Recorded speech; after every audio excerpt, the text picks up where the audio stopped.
नमस्कार, मी दीपाली सोनकवडे. आपण पाहताय LS मराठी. घेऊयात काही महत्त्वाच्या बातम्यांचा आढावा. शरद पवारांनी उपमुख्यमंत्री सुनेत्रा पवार यांची सहयोग सोसायटी येथील निवासस्थानी सांत्वनपर भेट घेतली आहे. यावेळी सुनेत्रा पवार, पार्थ पवार, आमदार रोहित पवार, युगेंद्र पवार, राजेंद्र पवार आणि अजित पवार यांच्या भगिनी विजया पाटील इत्यादी मंडळी उपस्थित होते. कोल्हापूरच्या इचलकरंजी शहराचा पहिला महापौर होण्यासाठी अनेक जण इच्छुक असल्यानं बड्या नेत्यांसमोर महापौर कुणाला करायचा असा प्रश्न निर्माण झालाय. यावर आता मुख्यमंत्र्यांनी मध्यस्थी करून इचलकरंजीचा महापौर कोण व्हावा हे निश्चित करावं असा जोर लावून धरण्यात आलाय.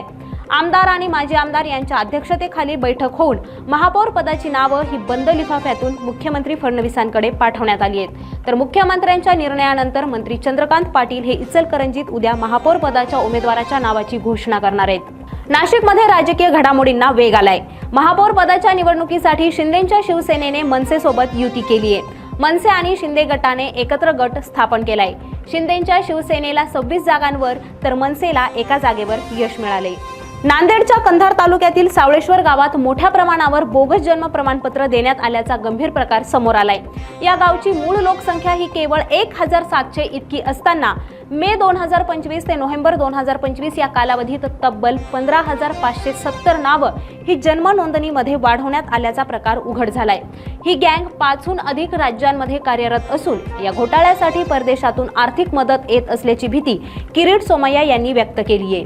गोंदिया जिल्हा काँग्रेस कमिटीच्या वतीनं आज शेतकऱ्यांच्या विविध मागण्यांना घेऊन थाळी आणि डफली वाजवत आंदोलन करण्यात आले.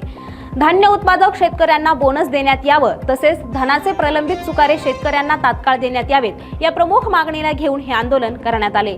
यावेळी शासनाच्या विरोधात काँग्रेस कार्यकर्त्यांनी घोषणाबाजीही केली आहे. तर या आंदोलनाला काँग्रेस आमदार नाना पटोले, माजी आमदार गोपदास अग्रवाल आणि दिलीप बनसोड यांच्यासह काँग्रेसचे नेते आणि कार्यकर्ते मोठ्या संख्येने उपस्थित होते. हिंगोलीच्या औंढा नागनाथ बस स्थानकावर पंचायत समिती विरोधात ठाकरेंच्या शिवसेनेनं भीक मागो आंदोलन केले. साहेब पैसे घ्या पण अनुदान द्या असे फलक आणि टी-शर्ट परिधान करत पदाधिकाऱ्यांनी प्रशासनाचा निषेध नोंदवलाय.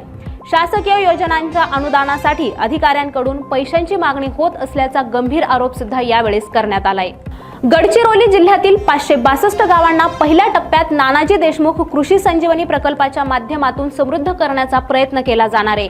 त्यासाठी आदिवासी विकास विभागासह खनिज प्रतिष्ठानचा निधी वापरला जाणार आहे अशी माहिती यावेळी सहपालकमंत्री आशिष जयस्वाल यांनी दिली आहे. कोल्हापूर जिल्ह्यातील दूधगंगा नदीपात्रात शेतकऱ्यांना एक महाकाय मगरीचं दर्शन झाले. नेहमीप्रमाणेच नदीकाठच्या शेतात कामासाठी गेलेल्या शेतकऱ्यांना काठावर बसलेली 7 ते 8 फूट लांबीची ही मगर दिसलीये. त्यामुळे शेतकऱ्यांमध्ये आता भीतीचं वातावरण पसरले.